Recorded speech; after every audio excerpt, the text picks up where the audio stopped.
അങ്ങനെ V S ഒരു സ്വന്തമായി ഒരു തീരുമാനമെടുക്കാനോ അത് നടപ്പിലാക്കാനോ ഉള്ള യാതൊരു അധികാരവുമില്ലാത്ത ഒരു മുഖ്യമന്ത്രിയായിരുന്നു. വി എസ് അച്യുതാനന്ദനെ മുഖ്യമന്ത്രിയാക്കണം എന്ന് അറിയാമായിരുന്നതുകൊണ്ട് ആ തെരഞ്ഞെടുപ്പിൽ വിജയിക്കണമെന്ന് LDFിലെ പലർക്കും വലിയ താല്പര്യമില്ലായിരുന്നു. എല്ലാ കാലത്തും മുഖ്യമന്ത്രിയുമായി വളരെ ആത്മബന്ധം പുലർത്തേണ്ട ആളാണ് പൊളിറ്റിക്കൽ സെക്രട്ടറി. ആ പൊളിറ്റിക്കൽ സെക്രട്ടറി പോലും അദ്ദേഹത്തെ നിരീക്ഷിക്കാനായി ഒരാളെ അവിടെ കൊണ്ടുവച്ചതുപോലെയായിരുന്നു KN ബാലഗോപാൽ. 2009 ലോക്സഭാ തെരഞ്ഞെടുപ്പിൽ ഇടതുപക്ഷ മുന്നണിക്ക് വലിയ തിരിച്ചടി നേരിട്ടപ്പോഴും ചിരിക്കുന്ന വി എസിനെയാണ് നമ്മൾ കണ്ടത്. വഞ്ചകന്റെ ചിരിയാണെന്ന് സുകുമാരനിക്കോട് പറഞ്ഞ് നമ്മൾ ഓർക്കുന്നുണ്ട്.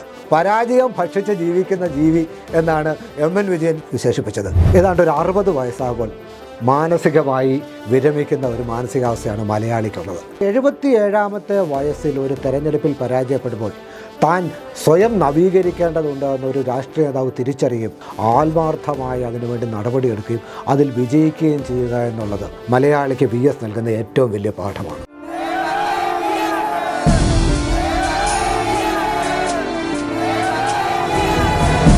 വി എസ് അച്യുതാനന്ദനെ കുറിച്ച് ഓർക്കുമ്പോൾ ഏറ്റവും പ്രധാനമായിട്ട് പറയാൻ തോന്നുന്നൊരു കാര്യം, ഈ നമ്മുടെ സാധാരണ നമ്മൾ കാണുന്ന രാഷ്ട്രീയ നേതാക്കളൊക്കെ ഒരു വിരമിക്കൽ ഘട്ടത്തിലേക്ക് കടക്കുന്ന പ്രായത്തിൽ അല്ലെങ്കിൽ ഒരു വിശ്രമ ജീവിതത്തിലേക്ക് മാറുന്ന ഒരു ഘട്ടമെത്തുമ്പോൾ, അതുമല്ലെങ്കിൽ അവരവരുടെ പാർട്ടിയിൽ നിന്ന് അവരെ ഒരു മൂലക്കിരുത്തുന്ന ഒരവസ്ഥയിലേക്ക് മാറുന്നൊരു പ്രായം, അതല്ലെങ്കിൽ നമ്മുടെ കൂടെ ചിലരൊക്കെ മൺമറഞ്ഞു പോയിട്ടുള്ള ഒരു ഘട്ടം, ആ പ്രായത്തിൽ നിന്നാണ് വി എസ് അച്യുതാനന്ദൻ ഒരു 2ാം ജന്മം എടുത്ത് മുഖ്യമന്ത്രി സ്ഥാനത്തേക്ക് ഉയർന്നു വരുന്നത്. പക്ഷെ അങ്ങനെ ഉയർന്നു വന്നിട്ടും അദ്ദേഹം ഏറ്റവും ദുർബലനായ, അധികാരം കുറഞ്ഞൊരു മുഖ്യമന്ത്രിയായിരുന്നു എന്ന് താങ്കൾ പറയുന്നത് കേട്ടിട്ടുണ്ട്. അധികാര കേന്ദ്രങ്ങളെ, രാഷ്ട്രീയ കേന്ദ്രങ്ങളൊക്കെ അടുത്ത് നിന്ന് കണ്ടിട്ടുള്ള ഒരാളെന്നുള്ള നിലയ്ക്ക് ആ നിരീക്ഷണം എങ്ങനെ ഉണ്ടായെന്ന് പറയാം? നമുക്കറിയാം, 82ാമത്തെ വയസ്സിലാണ് വി എസ് അച്യുതാനന്ദൻ മുഖ്യമന്ത്രിയാകുന്നത്. ദീർഘകാലം നീണ്ടുനിന്ന പാർട്ടിക്കകത്തും പുറത്തും നീണ്ടുനിന്ന പോരാട്ടങ്ങളുടെ ഒടുവിൽ അദ്ദേഹം ആ സ്ഥാനത്തേക്ക് എത്തുകയായിരുന്നു. അതിന് ദീർഘകാലത്തെ ഒരു ചരിത്രമുണ്ട്. അദ്ദേഹം ദീർഘകാലം ഒരു കടുത്ത കമ്മ്യൂണിസ്റ്റുകാരൻ മാത്രമായി പാർട്ടിയുടെ നിലപാടുകളെ ഒരു വിട്ടുവീഴ്ചയില്ലാതെ മുൻപോട്ട് വയ്ക്കുന്ന വളരെ കടുത്ത സ്റ്റാലിനിസ്റ്റായ ഒരു കമ്മ്യൂണിസ്റ്റുകാരൻ എന്ന നിലയിലാണ് അദ്ദേഹം അറിയപ്പെട്ടിരുന്നത്. പിന്നീട് അദ്ദേഹം വികസന വിരുദ്ധനായി, ജനവിരുദ്ധനായി ഒക്കെ ചിത്രീകരിക്കപ്പെട്ടിട്ടുണ്ട്. അങ്ങനെ ഒരു മുഷഡ് കമ്മ്യൂണിസ്റ്റ് എന്ന് നമുക്ക് പറയാവുന്ന ഒരു രീതിയിലാണ് കേരളമൊട്ടാകെ വി എസ് അച്യുതാനന്ദൻ അറിയപ്പെട്ടിരുന്നത്. നമുക്കറിയാം, വി എസിൻ്റെ നീട്ടിയും കുറുക്കിയുമുള്ള പ്രസംഗശൈലിയൊക്കെ രാഷ്ട്രീയ വിദ്യാർത്ഥികളെയോ അല്ലെങ്കിൽ പൊതുജനങ്ങളെ ആകർഷിച്ചതിനേക്കാൾ കൂടുതൽ മിമിക്രിക്കാരെയാണ് ആകർഷിച്ചിട്ടുള്ളത്. അദ്ദേഹത്തിൻ്റെ അനുകരണങ്ങളായിരുന്നു കൂടുതലുള്ളത്. അദ്ദേഹം അത് പലപ്പോഴും സഭ്യതയുടെ സീമകൾ ലംഘിക്കുന്ന പ്രയോഗങ്ങളൊക്കെ നടത്തുന്നതിൽ വി എസ് വളരെ പ്രസിദ്ധനായിരുന്നു. പ്രസിദ്ധിയോ കുപ്രസിദ്ധിയോ ഒക്കെ ഉണ്ടായിരുന്നു. അതിലൊന്നും യാതൊരു മടിയും ഉണ്ടായിരുന്ന ആളല്ല വി എസ്. പക്ഷേ നമുക്കറിയാം, വി എസ് 80ലാണ് വി എസ് CPMൻ്റെ സംസ്ഥാന സെക്രട്ടറി ആകുന്നത്. സംസ്ഥാന സെക്രട്ടറി 1980ലാണ് വി എസ് പാർട്ടിയുടെ സംസ്ഥാന സെക്രട്ടറി ആകുന്നത്. 1980 മത്സരിച്ച ഇടതുപക്ഷ ജനാധിപത്യ മുന്നണി എന്ന് പറയുന്നത് കോൺഗ്രസ്, AK ആന്റണിയുടെ നേതൃത്വമുള്ള കോൺഗ്രസ് യുവും KM മാണിയുടെ നേതൃത്വമുള്ള കേരള കോൺഗ്രസും ഒക്കെ ഉൾപ്പെട്ട വിശാലമായ ഒരു മുന്നണിയായിരുന്നു. ആ മുന്നണിയിൽ സ്വാഭാവികമായും അന്ന് പ്രതീക്ഷിച്ചിരുന്നത് TK രാമകൃഷ്ണൻ മുഖ്യമന്ത്രിയാകുമെന്നുള്ളതായിരുന്നു. തൊട്ട് മുൻപുണ്ടായിരുന്ന നിയമസഭയിലെ പ്രതിപക്ഷ നേതാവും CPMൻ്റെ പാർട്ടി നേതാവുമായിരുന്നു TK രാമകൃഷ്ണൻ. TK രാമകൃഷ്ണൻ മുഖ്യമന്ത്രിയാകുമെന്ന് സ്വാഭാവികമായി എല്ലാവരും പ്രതീക്ഷിച്ചിരുന്നു. EMSൻ്റെ പിന്തുണയും അന്ന് TK രാമകൃഷ്ണൻ എന്നുള്ളത് പരസ്യമായ ഒരു രഹസ്യമായിരുന്നു. പക്ഷേ അതിന് TK രാമകൃഷ്ണനെ മുഖ്യമന്ത്രിയാക്കാനുള്ള EMSൻ്റെ നീക്കത്തെ അന്ന് MV രാഘവൻ്റെ നേതൃത്വത്തിലുള്ള അന്നത്തെ കണ്ണൂർ ലോബി അന്ന് പാർട്ടി സെക്രട്ടറി ആയിരുന്ന EK നായനാരെ മുന്നിൽ നിർത്തിക്കൊണ്ട് ചെറുത്തു പരാജയപ്പെടുത്തി. അങ്ങനെ അപ്രതീക്ഷിതമായി EK നായനാർ മുഖ്യമന്ത്രിയായി. കണ്ണൂരിൽ നിന്നുള്ള, മലബാറിൽ നിന്നുള്ള EK നായനാർ മുഖ്യമന്ത്രിയായപ്പോൾ സ്വാഭാവികമായും പ്രാദേശിക സന്തുലിതാവസ്ഥ നിലനിർത്തുന്നതിന് വേണ്ടി, സാമുദായിക സന്തുലിതാവസ്ഥ നിലനിർത്തുന്നതിന് വേണ്ടി തിരുവിതാംകൂറിൽ നിന്നുള്ള ഒരാളെ പാർട്ടി സെക്രട്ടറി ആക്കണം എന്നുള്ള ഒരു തീരുമാനത്തിലേക്കെത്തി. ഒരു ജില്ലയിൽ നിന്ന് തന്നെ പാർട്ടിയുടെ മുഴുവൻ അധികാര സ്ഥാനങ്ങളും കീഴടക്കി വെക്കാൻ കഴിയുന്ന ഒരു കാലമല്ലായിരുന്നു CPMനെ സംബന്ധിച്ചിട്ടുള്ളത്. അപ്പം മലബാറിൽ നിന്നുള്ള EK നായനാർ മുഖ്യമന്ത്രിയായപ്പോൾ തിരുവിതാംകൂറിൽ നിന്നുള്ള വി എസ് അച്യുതാനന്ദൻ പാർട്ടി സെക്രട്ടറിയായി. അങ്ങനെയാണ് വി എസ് അച്യുതാനന്ദൻ കേരള സംസ്ഥാന രാഷ്ട്രീയത്തിലേക്ക് വരുന്നത്, സംസ്ഥാന തലത്തിലേക്ക് വരുന്നത്. പക്ഷേ അതിനൊക്കെ വളരെ മുമ്പ് തന്നെ വി എസ് അച്യുതാനന്ദനെ സംസ്ഥാന തലത്തിൽ ശ്രദ്ധിക്കപ്പെട്ടത് ഈ കേരളത്തിൽ മന്ത്രിസഭ തന്നെ കേരള സംസ്ഥാനം രൂപീകരിച്ചതിന് ശേഷം നടന്ന ആദ്യത്തെ ഉപതെരഞ്ഞെടുപ്പിൽ 1958 നടന്ന ദേവികുളം ഉപതെരഞ്ഞെടുപ്പിൽ അന്ന് റോസമ്മ പുന്നൂസിൻ്റെ തെരഞ്ഞെടുപ്പ് റദ്ദാക്കിയതിനെ തുടർന്ന് നടന്ന ഉപതെരഞ്ഞെടുപ്പാണത്. ആ ഉപതെരഞ്ഞെടുപ്പിൽ കമ്മ്യൂണിസ്റ്റ് പാർട്ടിയുടെ ചുമതലക്കാരനായി അവിടെ ഉണ്ടായിരുന്നത് വി എസ് അച്യുതാനന്ദനാണ്. ആ മന്ത്രിസഭയുടെ നിലനിൽപ്പിനെ തന്നെ ബാധിക്കുമായിരുന്ന ഒരു ഉപതെരഞ്ഞെടുപ്പാണത്. ആ തെരഞ്ഞെടുപ്പിൽ റോസമ്മ പുന്നൂസ് വിജയിച്ചപ്പോൾ അതിൻ്റെ പിന്നിൽ പ്രവർത്തിച്ച വി എസ് അച്യുതാനന്ദൻ്റെ സംഘടനാ പാഠവും കേരളം ഒട്ടാകെ ശ്രദ്ധിക്കപ്പെട്ടായിരുന്നു. പിന്നീട് അദ്ദേഹം ആലപ്പുഴ ജില്ലാ സെക്രട്ടറിയായി കമ്മ്യൂണിസ്റ്റ് പാർട്ടിയുടെ കേന്ദ്ര കമ്മിറ്റി അംഗമായി. 1964 CPM രൂപീകരിക്കപ്പെട്ടപ്പോൾ അന്ന് പാർട്ടി കേന്ദ്ര കമ്മിറ്റിയിൽ നിന്ന് ഇറങ്ങി വന്ന 32 പേരിൽ ഒരാളായി മാറി. അന്ന് തന്നെ അദ്ദേഹം പാർട്ടിയിലെ ശ്രദ്ധിക്കപ്പെടുന്ന നേതാവാണ്. ഞാൻ പറഞ്ഞ ഇതെല്ലാം ആയ ശേഷവും 81 വയസ്സുവരെയും അദ്ദേഹത്തിന് മുഖ്യമന്ത്രിയാവാൻ അല്ല, അദ്ദേഹം മുഖ്യമന്ത്രി സ്ഥാനത്തിൻ്റെ അടുത്ത് വളരെ പ്രാവശ്യം എത്തുന്നുണ്ട്. 91 അദ്ദേഹം മുഖ്യമന്ത്രിയാകാനായി നിയമസഭയിലേക്ക് മത്സരിക്കുന്നു. അന്ന് ഇടതുപക്ഷ മുന്നണിക്ക് ഭൂരിപക്ഷം കിട്ടുന്നില്ല.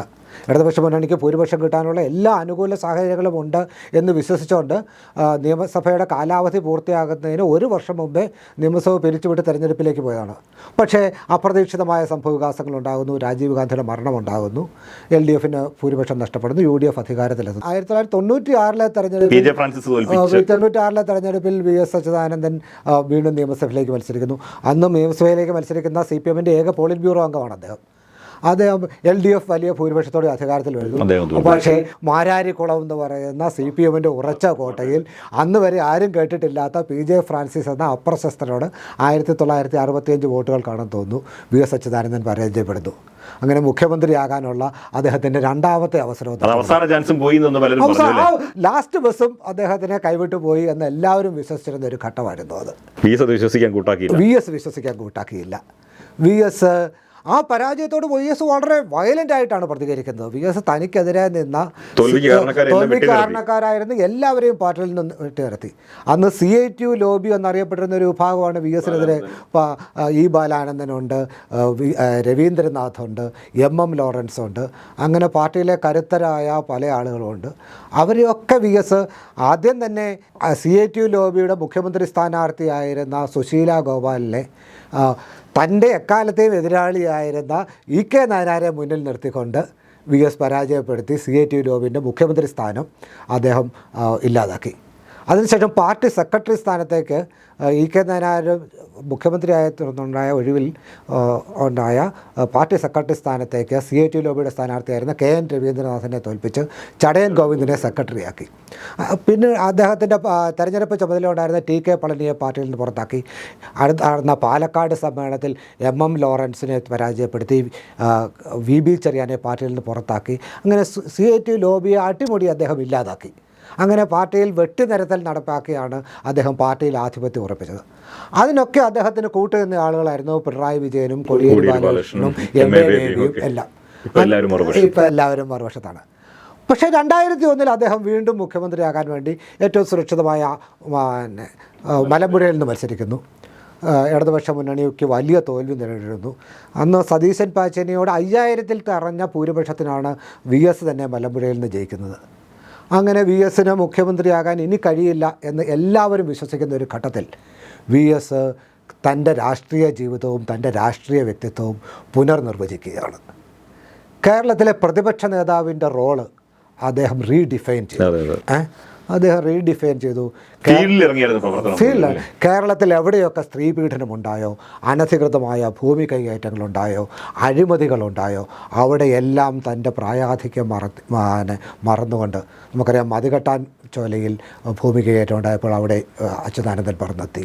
അതുപോലെ കിളിരൂർ കേസ്, കവിയൂർ കേസ് തുടങ്ങിയ സ്ത്രീ അദ്ദേഹത്തിന് അഡീഷണൽ പ്രൈവറ്റ് സെക്രട്ടറി ആയിരുന്ന KM ഷാജാനോട് എനിക്കാര്യം സംസാരിക്കുകയായിരുന്നു. അപ്പോൾ അദ്ദേഹം പറഞ്ഞത് ഈ നമുക്ക് ഇരകൾ എവിടെയുണ്ട് അവിടേക്ക് നേരിട്ട് എത്തണം, അങ്ങനെ ഇറങ്ങിച്ചെല്ലണം എന്നുള്ളൊരു ആശയം ആദ്യം വി എസ് കമ്മ്യൂണിക്കേറ്റ് ചെയ്തെന്ന് പറയായിരുന്നു. അദ്ദേഹത്തിൻ്റെ തന്നെ ആശയമായിരുന്നു അതെന്ന് ഞാൻ പറയാം. അതാ പറയാം, വി എസ് അങ്ങനെ അവിടെ എല്ലാം എത്തുന്നു. വി എസിൻ്റെ ധാർമ്മികമായ ഒരു നിലവാരം വി എസിനെ ഒരു വലിയ പീഠത്തിൽ പ്രതിഷ്ഠിക്കുന്നു. ഒരു സാമ്പത്തിക ശക്തിക്കും സ്വാധീനിക്കാൻ കഴിയാത്ത അഴിമതിരഹിതമായ ഒരു വ്യക്തിത്വമായി വി എസ് മാറുന്നു. തുടർന്ന് അടുത്ത തെരഞ്ഞെടുപ്പിൽ വി എസിന് സീറ്റ് നിഷേധിക്കാനുള്ള ശ്രമങ്ങൾ കേരളത്തിൽ എല്ലാവർക്കും അറിയാവുന്ന കാര്യമാണ്. CPM പാർട്ടി സെക്രട്ടേറിയറ്റ് കൂടി സ്ഥാനാർത്ഥി പട്ടിക പുറത്തുവിട്ടില്ലെങ്കിൽ തീരുമാനിക്കുന്നു. അതിൽ VS അച്യുതാനന്ദൻ്റെ പേരില്ല, മലമ്പുഴയിൽ മറ്റൊരു സ്ഥാനാർത്ഥിയുടെ പേരാണ്. പക്ഷേ മാർക്സിസ്റ്റ് പാർട്ടിയുടെ ചരിത്രത്തിൽ ഒരിക്കലും ഉണ്ടായിട്ടില്ലാത്ത പോലെ കേരളമൊട്ടാകെ VSന് അനുകൂലമായി പ്രകടനങ്ങൾ നടക്കുന്നു. VS ഇല്ലാതെ തെരഞ്ഞെടുപ്പിലേക്ക് പോയാൽ ഇടതുപക്ഷ മുന്നണി പരാജയപ്പെടും എന്നൊരു ഘട്ടം വരുന്നു. അങ്ങനെ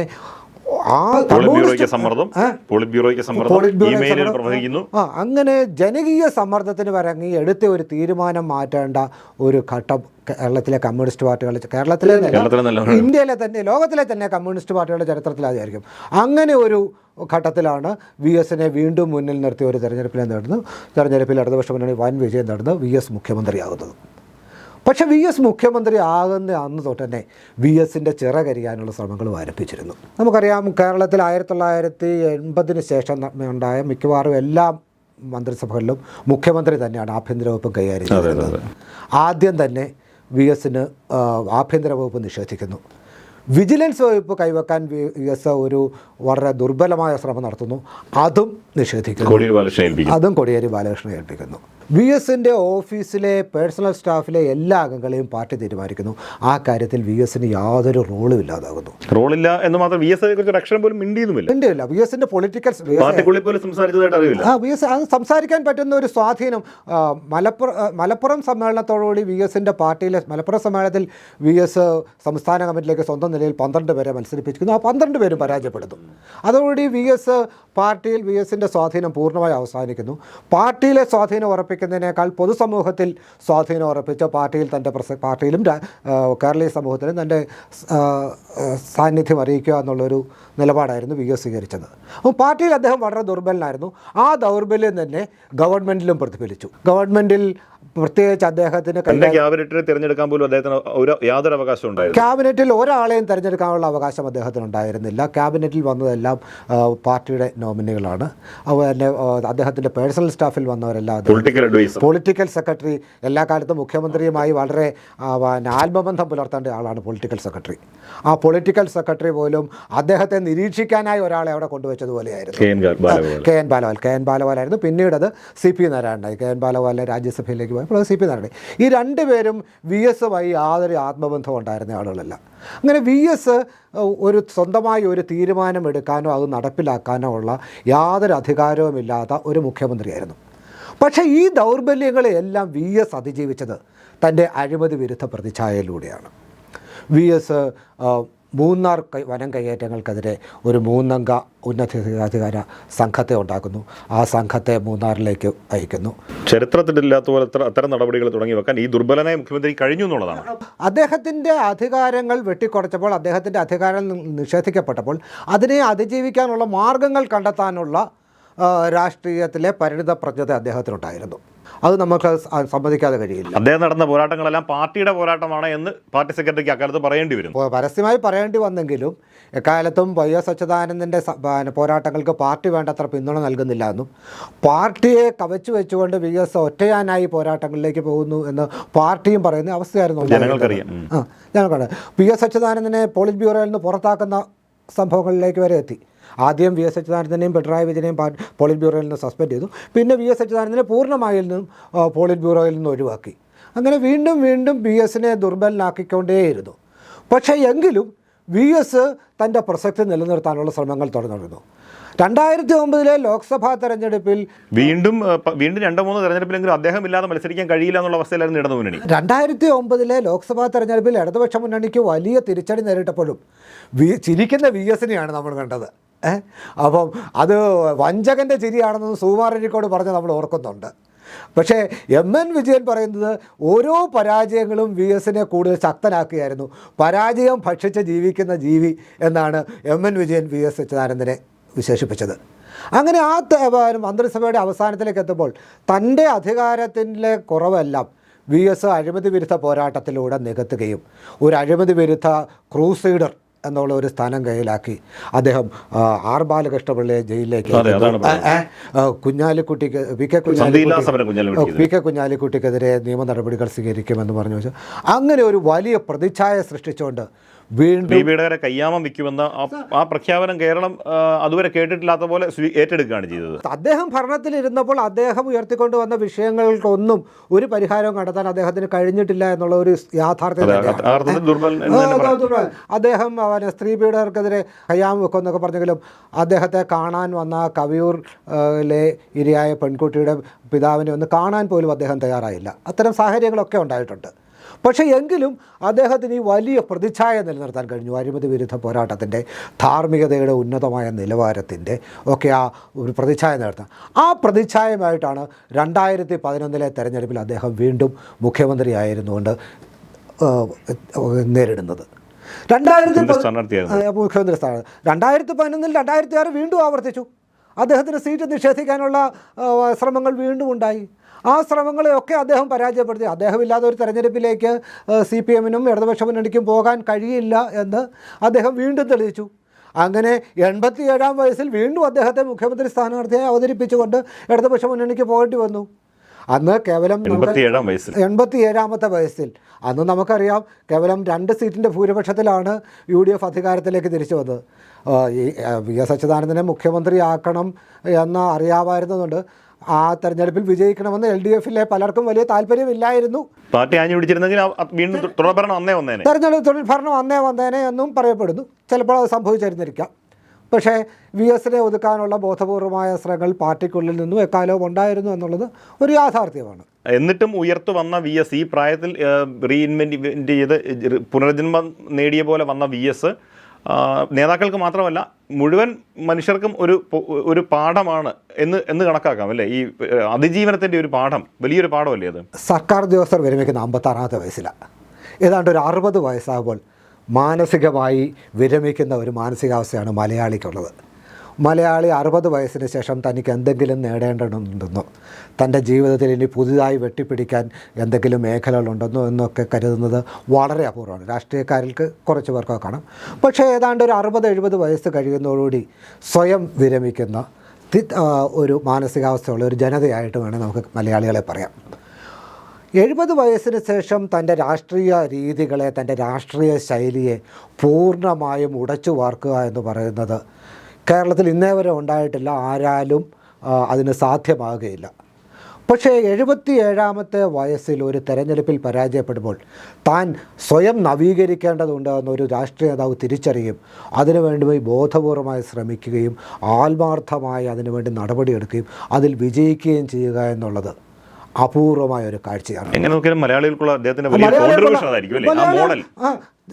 തൻ്റെ ലക്ഷ്യങ്ങൾ സെറ്റ് ചെയ്യുന്നതിനും ആ ലക്ഷ്യങ്ങൾക്ക് വേണ്ടി പോരാടുന്നതിനും പ്രായം ഒരു തടസ്സമല്ല എന്നും ആത്മാർത്ഥമായി ആഗ്രഹിച്ചുകൊണ്ട് ഒരു ലക്ഷ്യത്തിന് വേണ്ടി ഏതു പ്രായത്തിലും പോരാടാം എന്നുള്ളതും മലയാളിക്ക് VS നൽകുന്ന ഏറ്റവും വലിയ പാഠമാണ്. ആ സമയത്ത് നമ്മളീ പറയുന്ന രാഷ്ട്രീയ നേതാക്കളുടെ ഒരു വിരമിക്കൽ പ്രായത്തിൽ നിന്നാണ് അദ്ദേഹം തിരിച്ചു വരുന്നത്. ആ സമയത്ത് അദ്ദേഹം വിരമിച്ച് പോയിരുന്നെങ്കിൽ എന്താകുമോ കേരള രാഷ്ട്രീയത്തിൽ അദ്ദേഹത്തിൻ്റെ സ്ഥാനം എന്താകുമായിരുന്നു എന്നൂടെ പറഞ്ഞ് നമുക്കിത് അവസാനിപ്പിക്കാം. 2001 അദ്ദേഹം മുഖ്യമന്ത്രിയാകാനുള്ള അവസരം നിഷേധിക്കപ്പെട്ട് അദ്ദേഹം പ്രതിപക്ഷ നേതാവാകുന്ന ഘട്ടത്തിൽ അദ്ദേഹത്തിൻ്റെ രാഷ്ട്രീയ ജീവിതം അവസാനിപ്പിച്ചിരുന്നെങ്കിൽ അദ്ദേഹം കേരള രാഷ്ട്രീയ ചരിത്രത്തിൽ ഒരു അടിക്കുറിപ്പ് പോലും ആകുമായിരുന്നില്ല. അവിടെ നിന്നും കേരള രാഷ്ട്രീയ ചരിത്രത്തിൽ ഏറ്റവും അധികം സ്നേഹിക്കപ്പെട്ട നേതാക്കന്മാരിൽ ഒരാളായി അദ്ദേഹം മാറി എന്നുള്ളത് അദ്ദേഹത്തിന് മാത്രം സാധ്യമായ കാര്യമാണ്. അതിനു മുമ്പും കേരളം സ്നേഹിച്ച ഒട്ടേറെ നേതാക്കന്മാരുണ്ട്. കമ്മ്യൂണിസ്റ്റ് പാർട്ടിയിലുമുണ്ട്. കമ്മ്യൂണിസ്റ്റ് പാർട്ടികളുടെ ഇരുതര പേരുണ്ട്. AKG ഉണ്ട്, EMS ഉണ്ട്, കോൺഗ്രസിൽ ഉമ്മൻചാണ്ടി ഉണ്ട്, AK ആന്റണി ഉണ്ട്. പക്ഷേ ഇവരുടെയൊക്കെ വളർച്ച ക്രമാനുഗതമായ ഒരു വളർച്ചയാണ്. അവർ AKG രാഷ്ട്രീയത്തിൽ പ്രവേശിച്ച അന്ന് തൊട്ട് AKG പാവങ്ങളുടെ പടത്തലവൻ എന്നറിയപ്പെട്ടു. AKG 1964 കമ്മ്യൂണിസ്റ്റ് പാർട്ടി വളരുമ്പോൾ നേതാക്കന്മാരൊക്കെ ഒരു വശത്തായിരുന്നെങ്കിലും AKG ഉണ്ടായിരുന്നുകൊണ്ട് കേരളത്തിലെ കമ്മ്യൂണിസ്റ്റ് അണികൾ ഭൂരിഭാഗവും CPM-നോടൊപ്പം നിലകൊണ്ടു. ഒരു EMS-ൻ്റെ ബുദ്ധി, കൂർമ്മത, അദ്ദേഹത്തിൻ്റെ താർക്കിക ശേഷി, ഇത് അദ്ദേഹം തൊഴിലാളി വർഗത്തിൻ്റെ ദത്തുപുത്രൻ എന്നൊക്കെയുള്ള അദ്ദേഹത്തിൻ്റെ വിശേഷം ഉണ്ടായിരുന്നു. AK ആന്റണി, ഉമ്മൻചാണ്ടിയും K കരുണാകരനുമൊക്കെ കേരള രാഷ്ട്രീയത്തിൽ നീണ്ടകാലം ജനപ്രതിനിധി നിലനിർത്തിയ ആളുകളാണ്. പക്ഷേ VS അച്യുതാനന്ദൻ 2001 വരെ അങ്ങനെ ജനപ്രീതിയുള്ള ഒരു നേതാവായിട്ട് നമ്മൾ അറിയപ്പെട്ടില്ല. സംഘടനാ രംഗത്തായിരുന്നു എന്നും അദ്ദേഹത്തിൻ്റെ സംഭാവനകൾ. പക്ഷേ 2001 ശേഷം അദ്ദേഹം പൊതുസമൂഹത്തിൻ്റെ ഏറ്റവും വലിയ വാത്സല്യപാത്രമായി മാറുകയാണ്. കേരളത്തിലെ നീതി നിഷേധിക്കപ്പെട്ടവരുടെ അല്ലെങ്കിൽ അഴിമതി വിരുദ്ധ പോരാട്ടം നടത്തുന്നവരുടെ എല്ലാം ആശാകേന്ദ്രമായി വി എസ് അച്യുതാനന്ദൻ മാറുകയാണ്.